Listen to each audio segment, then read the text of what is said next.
آقا ارشاد فرماتے جو بندہ مومن کسی ایسے راستے میں چلتا ہے جو راستہ اسے علم کے قریب کرتا ہے، یعنی علم حاصل کرنے کے لیے وہ اپنے گھر سے نکلتا ہے، اللہ تبارک و تعالیٰ اس کے لیے جنت کا راستہ آسان کر دیتا ہے۔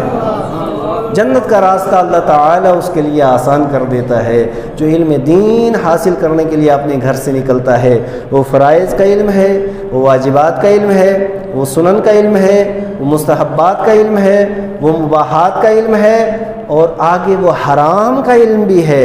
حرام کا علم حاصل کرنا یہ بھی فرض ہے تاکہ حرام چیزوں سے بندہ بچ جائے، کیونکہ جب اسے پتہ ہی نہیں ہوگا تو پھر اس کے اندر وہ مشغول بھی ہو سکتا ہے، پھر اس کے اندر وہ گرفتار بھی ہو سکتا ہے۔ اس وجہ سے ضروری ہے کہ حرام چیزوں کا علم بھی حاصل کرے، کفریات کا علم بھی حاصل کرنا ضروری ہے تاکہ اس سے بچا جائے۔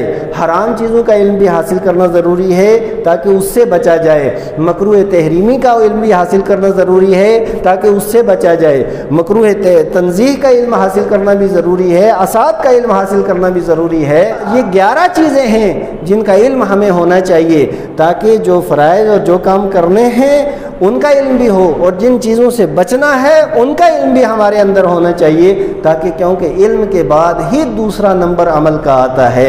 تو اللہ کے پیارے محبوب فرماتے ہیں جو بندہ مومن علم حاصل کرنے کے لیے گھر سے نکلتا ہے، اللہ تبارک و تعالی جنت کا راستہ اس کے لیے آسان کر دیتا ہے۔ اگلی بات یہ ذرا پوری توجہ کے ساتھ حدیث شریف میں، کیونکہ آج تو ایک ایسا دور بھی آ گیا کہ رب تبارک و تعالیٰ نے ارشاد فرمایا فَاسْأَلُوا أَهْلَ الذِّكْرِ إِن كُنتُمْ لَا تَعْلَمُونَ، جس چیز کا تمہیں علم نہیں وہ اہل علم سے، علماء سے پوچھو، اور پوچھ کر کے اس کے اوپر عمل کرو۔ مجھے آپ بتائیے، ایمانداری سے بتائیے، ایک آدمی کے پاس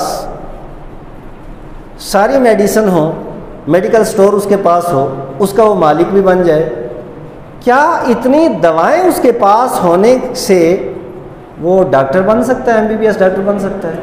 نہیں بن سکتا، کیونکہ یہ ساری دوائیں تو اس کے پاس ہیں، چاہے وہ فیکٹری کا مالک کیوں نہ ہو جائے، لیکن کون سی دوا کہاں لگتی ہے یہ اسے علم نہیں۔ وہ دوا فروش تو ہو سکتا ہے لیکن وہ معالج نہیں ہو سکتا۔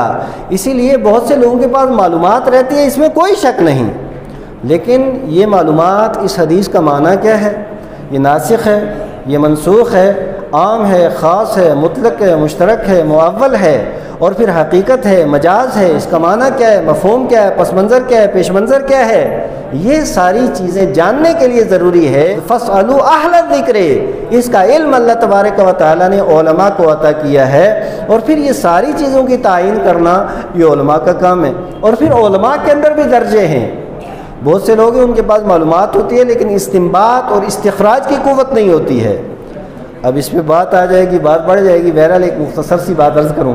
حضرت امام اعمش مشہور محدث ہیں، اور ان کے شاگرد ہیں حضرت امام الائمہ کاشف الغمہ سیدنا نعمان ابن ثابت امام اعظم ابو حنیفہ رضی اللہ تعالیٰ عنہ، یہ شاگرد ہیں۔ ایک شخص آیا اور آ کر کے اس نے ایک سوال کیا، دوسرا کیا، تیسرا کیا، مشہور زمانہ محدث حضرت امام اعمش سے، تو آپ ایک ہی جواب دیتے رہے، مجھے اس کا پتہ نہیں، مجھے اس کا پتہ نہیں، مجھے اس کا پتہ نہیں۔ اتنے بڑے محدث جامع مسجد کوفہ کے اندر جلوہ بار ہیں، لیکن انہوں نے یہ ارشاد فرمایا مجھے نہیں معلوم۔ اور جس مسئلے کا معلوم نہ ہو، عالم کا کام یہ ہے واضح طور پہ کہہ دے کہ مجھے اس کا علم نہیں، میں کتاب دیکھوں گا، آپ نے بڑوں سے پوچھوں گا۔ بڑوں سے کیوں پوچھوں گا؟ قرآن کہتا ہے فوق کل ذی علم علیم، ہر علم والے کے اوپر اللہ تبارک و تعالیٰ نے علم والا رکھا ہے۔